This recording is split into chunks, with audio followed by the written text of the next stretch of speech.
Hello guys, what is up? This is Aaron from Sound Resolution, and here we are with another Dota 2 video. And I'm going to start off with saying, because I think some people, I need to say this earlier at least in my videos, but I am a fairly new player to Dota, and right now I noticed something people try to do is they watch really great players and they like try to do things that they do, which I think is awesome and cool. But at the same time, I think we need to look at bad things that we do, because I think eliminating bad habits is just as important as establishing new good habits and good gameplay, of course. So here we are. I am Bristleback, and this is an interesting game because, well, I don't think we've figured out our lanes, but anyways, so I was not a solo offlane Bristleback, but I was Bristleback. And everybody in this lobby had like 600 to about 1,000 wins, and I have like 130 or so. And 130 is not a lot at all. It's not even really that much at all, even though games are like an hour long sometimes. And, you know, that seems like a lot, but it really is not in the grand scheme of things. So I was playing against a lot of higher level people than myself. So this was kind of a fun game for me to see how I matched up and things I was doing wrong, and so I was kind of excited because I actually knew it from the very start. And for me, it's one of those things that's like I'm not dreading getting, you know, totally destroyed. It's just one of those things where it's, you know, I'm probably not going to do well, and so I just accept it and I move on. So let's talk about starting item build. Stout Shield, Healing Salve, Tango. That's sort of my go-to. For many carries. I definitely want to pick up the Stout Shield, especially because you can make it into a Vanguard for Bristle. He's a pretty strong hero, in my opinion. We knew we had the lane push, so we just run back. But all in all, this was a pretty interesting game. I'm essentially going to try to give all the last hits to Viper, for the most part, and try to get some denies. So I'm sort of playing this like support Bristle sort of thing. And try to get a... respectable Vanguard timing on a support somehow. That was essentially my goal. Probably should maybe just completely change my build. Kind of hard to say at that point, especially because I was not in a somewhat farming role. So for me, I should probably have way more denies at this point, personally. I think. I should be more focused on making sure Spirit Breaker gets less and less levels, so his potential to gank is much lower. Viper can handle all the last hitting. So, yeah. So I should be looking to deny this here. I'm missing pretty hard, which is unfortunate. And although he's not getting the last hit, Spirit Breaker is still pretty good with just levels. So I should probably be looking to deny more here. So that's probably my very first mistake.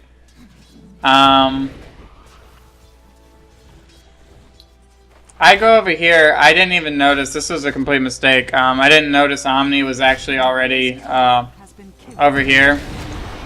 So this was completely my fault. To be honest, we probably could have done this much better. Well, the nice part of me not being here was the fact that... and we have 2 slows. This is actually freakishly nice. I thought about it. I should have let that go, actually. I wouldn't have killed him. But... yeah, there's no way I would have killed him, but at the same time, maybe I could have put him down far enough, but because I don't have the ultimate, which raises my attack damage based on how many spells I've cast. Warcry, or sorry, Warpath, not Warcry. So that was okay. If I was there earlier, we could have definitely gotten the Spirit Breaker, which would have been huge. That's more important than killing the Omni Knight in terms of priority. Obviously, killing the Omni Knight is really important because it means we can kill the Spirit Breaker. This was just really silly by the Spirit Breaker, and unfortunately for our Viper, he goes down to tower damage. So, oops, I need to close this. Sorry about that. So that's kind of a problem. That was probably like a really big mistake. I have no mana here, so... And although mana isn't completely key to Bristleback insanely early on, this does give me a little bit of solo XP while Viper is away. That's pretty much all it does. He already picked up 2 in the degen aura. I actually don't know. Maybe that is the best. Yeah, it probably is the best one until Viper gets Viper Strike or something. So yeah. I was a little surprised they didn't go on me a little, maybe. Seems like a pretty easy kill in my opinion. And I only have 1 point in Bristleback, so it's not like it's going to be massive. So for those of you who don't know the abilities, Vicious Nasal Goo, or Viscous Nasal Goo, Vicious. I get pwned here. But to be honest, we do get the Omni Knight. And Spirit Breaker does not get a bash, so we're good. So to be honest, me for an Omni Knight is fairly okay. I mean, it's essentially the same trade. Unfortunately, I probably need more farm than Omni Knight, so maybe it's not good. Probably the only thing that was really bad about that. But then again, our Viper is 3-1 here to start. He only has 6 last hits, which is really unfortunate. It's been a lot of fighting in the early part of the lane. What else? Viper picks up his level 6. To be honest, that should be a pretty easy kill on Spirit Breaker, in my opinion. We'll see what we do with it. I think he wanted to go, unfortunately, and I was not 100% ready for that. Oh, this is a really bad choice for him.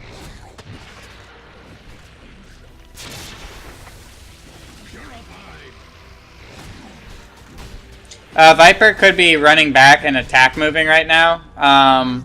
He could have died there. He probably should have gone back a little bit more.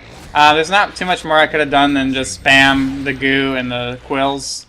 I get a little close to Omni Knight there. Was not very smart.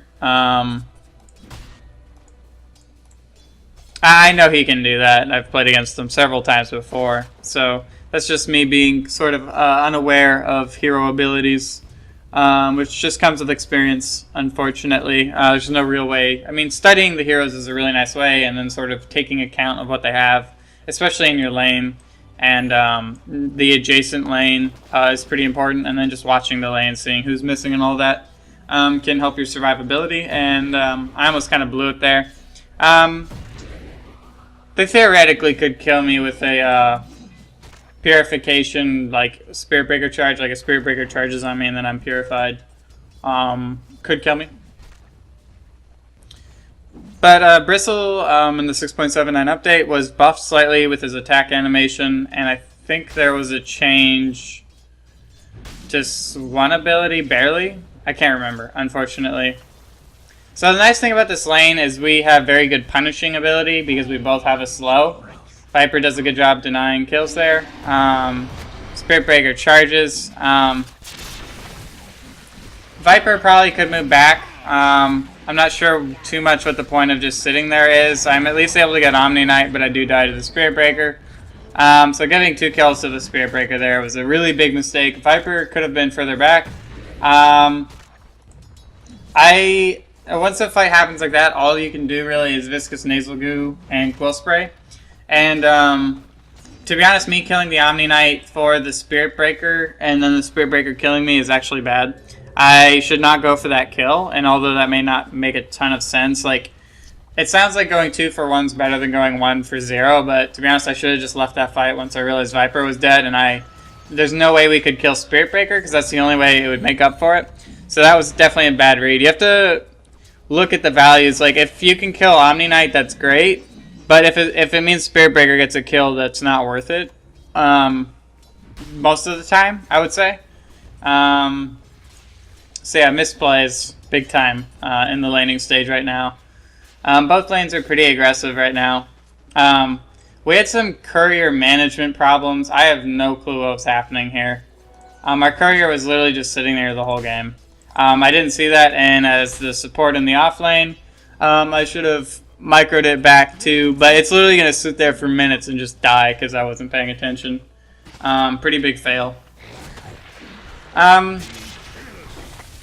So here we go. Viper gets the kill. Really solid. No point in chasing, to be honest. There's no way we can kill him, so that's fine. We can just hang back. He used Viper Strike on Omni, so it's not like we could do anything to the Spirit Breaker besides maybe do some damage. But we might as well play it safe in case there's like a TP rotation. We actually had no clue that Spirit Breaker was charging, which is unfortunate. Or did we? We might have actually seen that one, because I think we called it. No, we did not. This is not one we called. Wow. The Shadow Fiend was really off.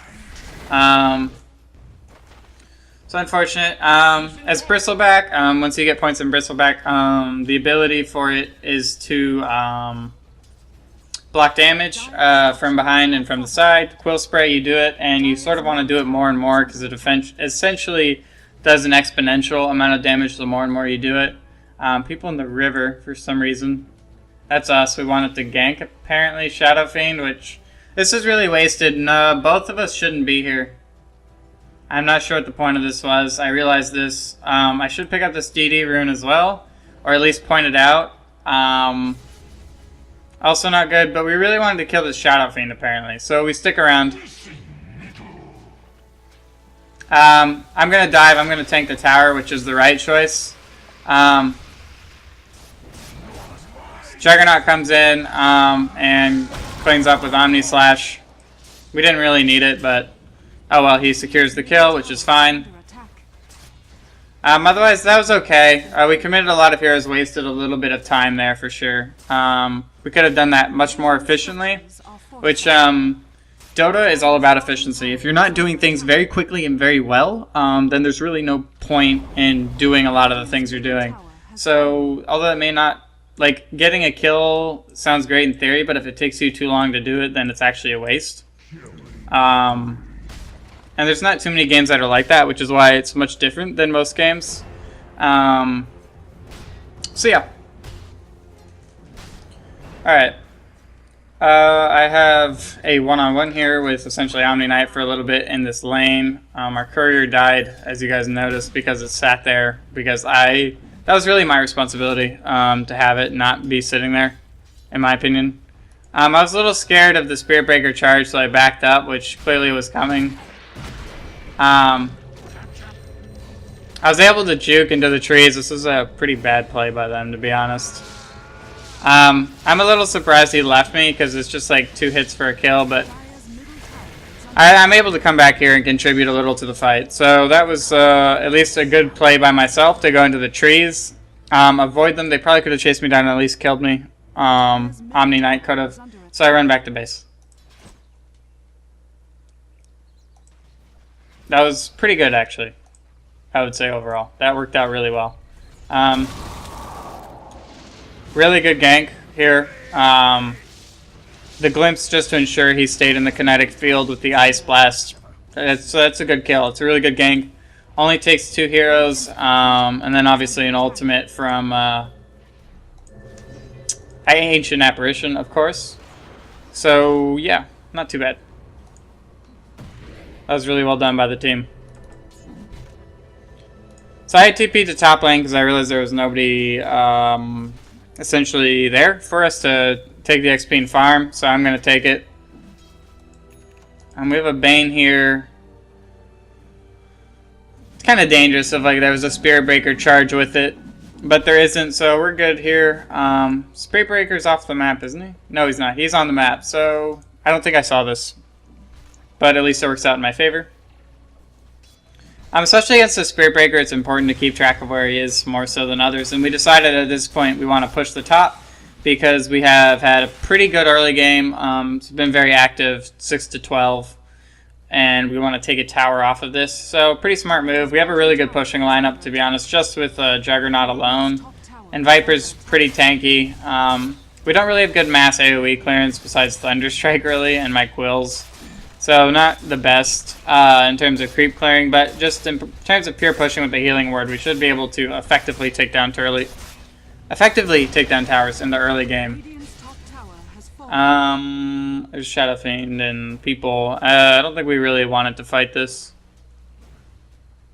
Not really at a tier 2, but I guess we go in because we realized they weren't all here, so maybe that's why.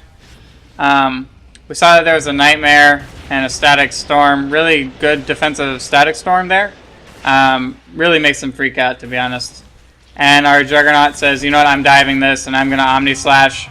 He did get some good bounces. He's spinning, so he's not affected by the SF ult. Really good. I really want the SF over the Bane, of course, so I go for that. I get Fiend's Grip. I'm probably gonna die. And there's the purification. And here is a YOLO Spirit Breaker who really has not played very well. And just gets a kill. So, all in all, a win for us pretty easily. Our Juggernaut lived. Our Viper died, which is disappointing. But not too bad. I pick up my Ring of Health. And as a support, I mean, it's not too horrible, because I did get some farm on the top lane, which I actually was fairly efficient in getting some last hits there, but I was a little afraid and backed off. I probably could have gotten more. I think I only got like 6 or 7 out of 2 waves. But here I am. I spawn back. I got a Ring of Basilius. I should actually just turn it on at this point. We're pushing pretty hard into lanes. Juggernaut has his Battle Fury, so it's kind of going for more of a farming build-ish, sort of. You can kind of fight with the Battle Fury, but it's not the best team fighting item right off the bat. You typically pick it up for farming reasons. So it's kind of an interesting item. I would have gone for a more probably traditional, like a drums build, to be honest, at this stage of the game if I were Juggernaut. But his choice, obviously, and one that worked out pretty well.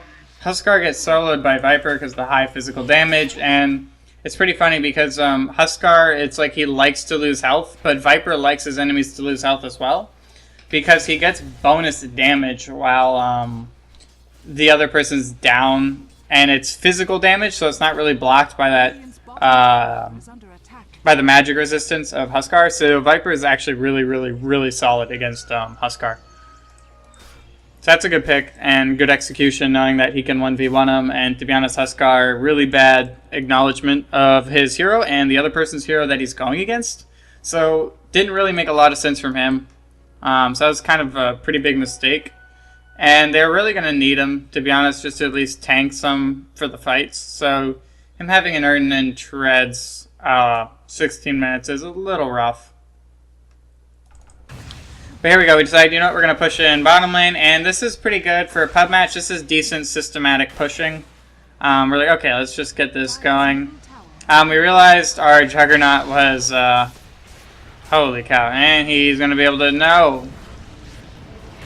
He gets slapped, interesting, and dies to the, oh wow, okay, by the Bane.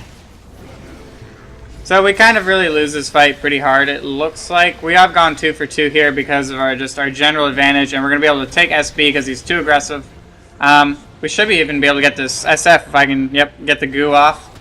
So that's good. And nice thing is Juggernaut was moving his ward around. That was actually really solid by him. He was constantly moving the healing ward around to help everybody still in the fight, even after he was dead. So really good micro actually from him. He was like one of the players with like 1,000 wins, I think, or so. It might have been him or somebody else on this team. So these people had a lot more experience than myself. I'm definitely piggyback riding off of their experience and their really solid play. So yeah. I'm 2-3-11. I've held my own. I haven't fed really hard. I wanted to come up here for the creep wave just to make sure we can get this. I could have kept hitting it, to be honest. That probably would have been more efficient. But at least getting the creep wave is a decent thing to do.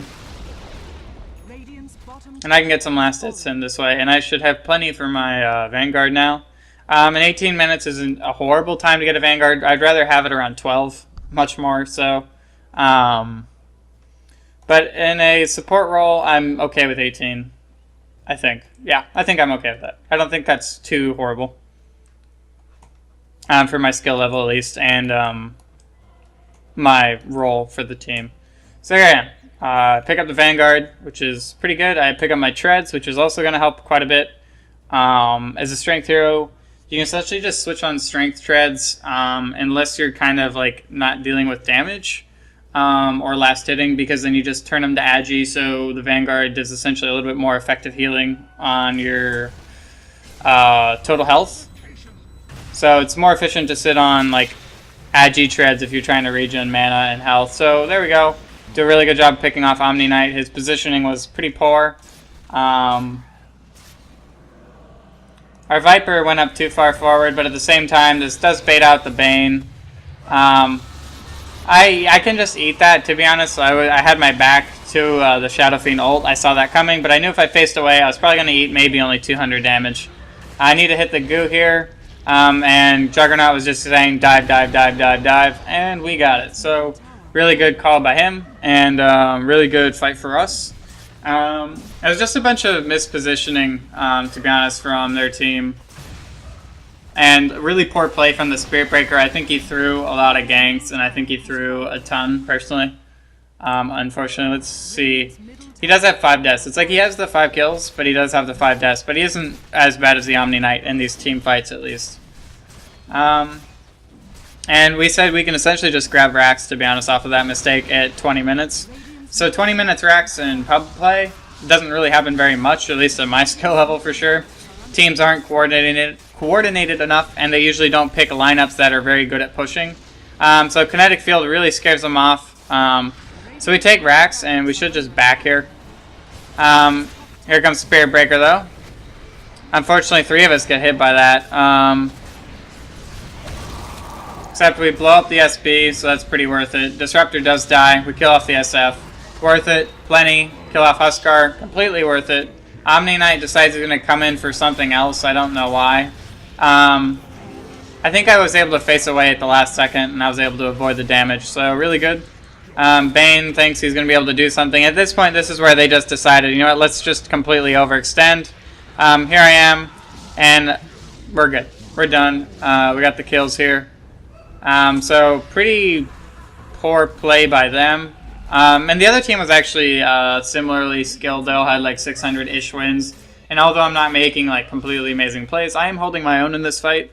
In the fights, I'm turning when I need to soak up damage, and I'm doing a good job, I think, of at least drawing some of their aggro and gooing the right people to slow them down, such as the SF and the SB in fights. So I think I've done an overall pretty good job. I've done some quill spamming. I think my focus fire has been solid. So overall, I think I actually played really well in this game. This is one of my better games, and I was playing with people who had like literally 6 to 10 times as much experience as I do playing this game. So that's really promising. Obviously, a lot of my 5 kills, 3 deaths, 16 assists, a lot of this is based off the room my teammates created for myself and their efficient farming from the Juggernaut, the good play from the Disruptor, the good play from the Ancient Apparition, and the very high killing power of the Viper. He's maybe died a couple times unnecessarily, but he's still made good plays. So a lot in Dota is like when you're the worst player on the team, to be honest, things are usually much easier for you. And so I was able to turn my back here at least. I'm taking up quite a bit of damage. Omni Knight actually did a really good thing. I just tried to TP out. I forgot they had one more disable, unfortunately. I forgot about the Nightmare. I don't know why. I thought I was going to be able to get out of that one. But I did turn my back, and Omni Knight did a really smart thing, as I was saying. And he came to the front side of myself and did the purification to get the full damage. Instead of the really lowered damage. So, really solid, actually. I really like playing Bristleback. I actually think he's pretty good as a hero. I think he's really underrated. I got a Hyperstone, I believe. Apparently this is going to be an Assault Cuirass, which I was looking at the team. And that seems actually like a pretty good pickup, even though... Oh, Viper doesn't really have high armor. That's interesting. He has a Reaver. Wow. Jug has good armor, but I guess this is a pretty good pickup. This is actually a really smart pickup. I think this is the right one. Helps Jug and Viper immensely. Helps myself quite a bit, too, as well. So, I think this is the right pickup. I could have gone something like a Pipe, I guess. Pipe actually wouldn't have been too bad with the... I guess there's not that much magic damage. It's quite a lot of physical still. So, hard to say what the right decision was. You guys can tell me what you thought was right or wrong. But, yeah. Alright. Let's go back. Juggernaut has Basher, Aegis, so he's good to go, pretty much. Building towards my AC, as I said. We have drums and a Force Staff coming out, and Arcane Boots. Ancient Apparition already has a Force Staff, and an Ultimate Orb. I'm assuming Scythe, I would assume. And Viper has a Heart. He wants to be really tanky, which really actually pairs well with Corrosive Skin. You may not think of giving Heart first. Heart first is a little weird, I will admit. But the tankiness does combo really well as we chase down the Spirit Breaker. And that was essentially just us catching him out, and he could have charged to the bottom lane, in my opinion. He could have saved himself there, but I think a lot of people forget that. Unfortunately, the kinetic field was a little unnecessary at that point, but here we go. I get slept. Not a bad attempt at a sleep. Maybe he could have defensively slept himself instead. But yeah, Spirit Breaker comes flying back in for some reason. There's really no reason here.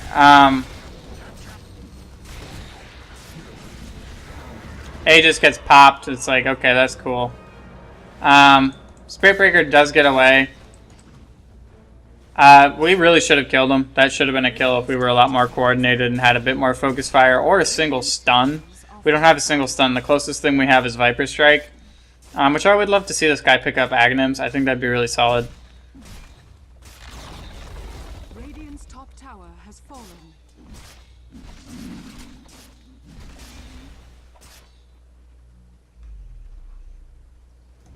But mid lane's pushing in, and Viper just says, you know, I'm going to take it all the way to the tier 4 and force some people to block that. And so that gives us a little bit more space to work on these top racks as Omni Knight and Shadow Fiend, who are really the two people they desperately need to fight. And Shadow Fiend doesn't even have his Shadow Blade, which is really unfortunate for him.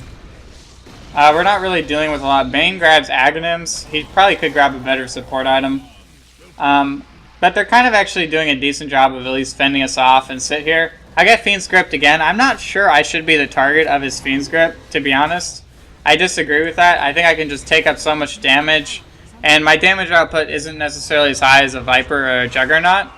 So I think that would be his better option, as Juggernaut just goes ham into them and gets slept finally. He goes into Shadow Amulet. That's pretty funny. I didn't notice. But I'm just right-clicking down the Bane. He gets called back and killed. So, really good. We had no clue Shadow Fiend was literally just sitting there. This is pretty funny. He's just sitting there. Oh, man. It's unfortunate. So I was sitting here in case Juggernaut